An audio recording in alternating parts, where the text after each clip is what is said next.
माननीय राष्ट्रीय अध्यक्ष जी के कमलों द्वारा द सोशलिस्ट हीरो पुस्तक का विमोचन संपन्न हो रहा है। कापी वितरित कर देंगे।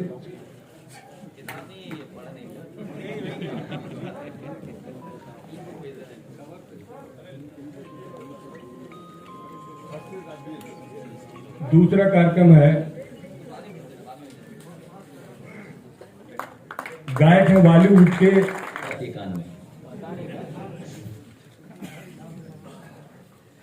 मेरे साथ मंच पर सभी समाजवादी पार्टी के वरिष्ठ नेता, पार्टी के प्रदेश अध्यक्ष नरेश उत्तम पटेल जी, आज मैं सभी साथी जो समाजवादी पार्टी में शामिल हो रहे हैं, मैं उन सभी नेताओं का, कार्यकर्ताओं का स्वागत करता हूं और वहीं मैं धन्यवाद देता हूं कि इस समय आप समाजवादी पार्टी की मदद कर रहे हैं और मुझे पूरा भरोसा है कि आने वाले समय में समाजवादी पार्टी की नीतियां, समाजवादी पार्टी के कार्यक्रम और समाजवादी पार्टी के फैसले आप जनता तक पहुंचाने में समाजवादी पार्टी की मदद करेंगे। बड़ी संख्या में जो नेता आज शामिल हो रहे हैं वो हमसे व्यक्तिगत रूप से भी मिले हैं। इन्होंने अपनी बातें भी रखी हैं। आप में से ज्यादातर लोग ये मानते हैं कि भारतीय जनता पार्टी ने उत्तर प्रदेश को बर्बाद कर दिया है। जहां पॉलिटिकल लोग ये बात कह रहे हैं, वहीं ये भी बात एक निकल करके आई, जो लेबर, जो मजदूर हैं, उनके बीच में लगातार काम करने वाले, उन्होंने भी ये बात रखी कि जिस तरीके से भारतीय जनता पार्टी लगातार कानूनों में बदलाव ला रही है, जो फैसले मजदूरों के पक्ष में होने चाहिए थे, आज मजदूरों के खिलाफ कानून और नियम बनाए जा रहे हैं। जहां किसान दुखी है, मजदूर को कानून से जकड़ रहे हैं, कारखाने उद्योग के पक्ष में तो फैसले ले ही रहे हैं, वहीं ऐसा भी माहौल पैदा कर रहे हैं कि कारखाने न चल पाए, उद्योग बंद हो जाएं, लाखों लाख मजदूर का काम छिन जाए।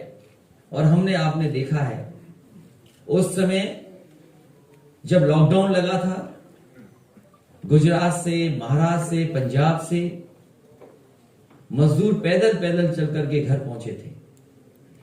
किसी के लिए कोई इंतजाम नहीं किया गया और उत्तर प्रदेश के पास सबसे ज्यादा बसें थीं। उसके बावजूद भी मजदूरों को अनाज छोड़ दिया, पैदल पैदल भेजा। मुझे याद है ललितपुर में एक परिवार जो बहुत दूर महाराष्ट्र से चल करके आया था, एक मां जो गर्भवती थी, पहुंची ललितपुर, बेटी पैदा हुई, उसके बावजूद भी कोई सरकार की मदद नहीं पहुंची। पैदल चल करके ही उन्हें अपने घर तक पहुंचना पड़ा। अगर उस संकट के समय पर, परेशानी के समय पर कोई सामने आया तो समाजवादी पार्टी ने उस परिवार की 1 लाख से मदद करने का काम किया। इसी तरह जितने मजदूर उत्तर प्रदेश में जिनकी जान गई, जो घर नहीं पहुंच पाए, उनकी भी 1-1 लाख रुपए से मदद की। और मुझे अच्छी तरह याद है, मुंबई से एक ऑटो चलाने वाला जौनपुर का, वो परिवार लेकर के, क्योंकि कोई इंतजाम उसके पास नहीं था, वो ऑटो से ही अपने परिवार को लेकर के निकला था और यहीं पर जाकर के एक्सीडेंट हो गया था। यहां पर एक्सीडेंट फतेहपुर के पास हुआ और जान चली गई। कोई मदद सरकार ने नहीं की। मुझे याद है अबू आसिम आजमी उसके घर पहुंचे थे और 2 लाख रुपए की मदद उस ऑटो वाले की समाजवादी पार्टी की। ऐसे न जाने कितने लाखों लोग होंगे जो उस समय परेशानी में रहे, लेकिन कोई मदद सरकार ने की। इसलिए मुझे खुशी है इस बात की कि बड़ी संख्या में आज समाजवादी पार्टी में शामिल होना आया है। एएमयू के भी मैं देख रहा हूं बहुत सारे नौजवान छात्र समाजवादी पार्टी में शामिल होने आए हैं, सहयोग करने आए हैं। हमें पूरा भरोसा है कि जिस अनुशासन के साथ आप पढ़ाई पढ़ रहे हैं, एक बहुत बेहतरीन यूनिवर्सिटी में, उसी तरीके से हमारी पार्टी की भी आप समय समय पर मदद करेंगे, जिससे आने वाले समय में हम लोग उत्तर प्रदेश को खुशहाली के रास्ते में लेंगे।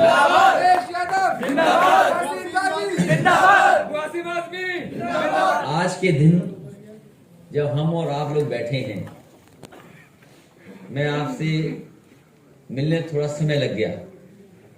मैं ये सोच रहा था कि आपके सामने जाऊंगा तो कम से कम एक खुशी की बात आपके बीच में रख पाऊंगा। हमारी पार्टी के गाजीपुर के सभी वरिष्ठ नेता जिलाधिकारी जी से मिलने गए हैं और अभी तक वहां के प्रशासन ने हमें परमिशन नहीं दी है। मुझे लगता था कि शायद परमिशन दे देंगे कि हम भी समाजवादी सरकार में बने हुए एक्सप्रेस वे पर चल सके, लेकिन उद्घाटन के बहाने किसी को चलने की अनुमति नहीं दी गई है। और सुनने में आ रहा है कि जो भी एंट्री है वहां सब पर बोल्डर रख दिए गए हैं, सब रास्ते रोक दिए गए हैं। सुल्तानपुर में समाजवादी पार्टी के नेताओं के घर पर अभी से ही पुलिस घूमने लगी है। कुछ लोगों को घर में कैद करने का काम होने लगा है। जो लोग रास्ते से बोल्डर लगाते हैं, बोल्डर लगा देते हैं, सोचो वो रास्ते क्या बनाएंगे। जो हाईवे पे बोल्डर रखते हो वो हाईवे क्या बनाएंगे। समाजवादी पार्टी की सरकार में बनाए हुए एक्सप्रेसवे का उद्घाटन कर रहे हैं। पहले समाजवादी पूर्वांचल एक्सप्रेसवे का नाम बदला और नाम बदल करके पूर्वांचल एक्सप्रेसवे कर दिया। जिस गुणवत्ता के साथ, जिस क्वालिटी के साथ वो एक्सप्रेसवे बनना चाहिए था, उसमें कंप्रोमाइज किया गया है, उस क्वालिटी के साथ नहीं बनाया गया है। विज्ञापन में तो कहने के लिए यह भी कहा जा रहा है कि जिस तरीके से नदियों के किनारे या जहां जल भराव हो जाता है उसके किनारे जल पानी न निकल जाए उसके लिए कोई ना कोई इंतजाम किया जाता है। इस तरीके की प्लास्टिक की शीट्स का इस्तेमाल होता है, जियो सेल्स का, वो जाली की तरह काम करे जिससे कि पानी बहे नहीं, मिट्टी बहे नहीं और मजबूती से वो चीज बनी रहे। अभी बरसात आई थी, ये जो जियो सेल्स लगाई थी उत्तर प्रदेश के पूर्वांचल एक्सप्रेसवे में, वो जियो सेल्स का क्या हुआ है। और फिर प्रचार ये किया जा रहा है कि गुणवत्ता के लिए नॉर्मल विटामिन नहीं यूज हुआ है।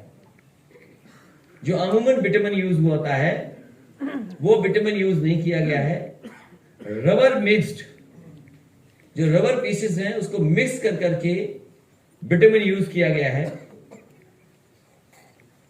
जो लोग उस पर चले होंगे वो जानते होंगे कि आगरा लखनऊ एक्सप्रेसवे पे तो अगर आप चाय पीते हुए चले जाएंगे तो चाय आपकी नहीं गिरेगी।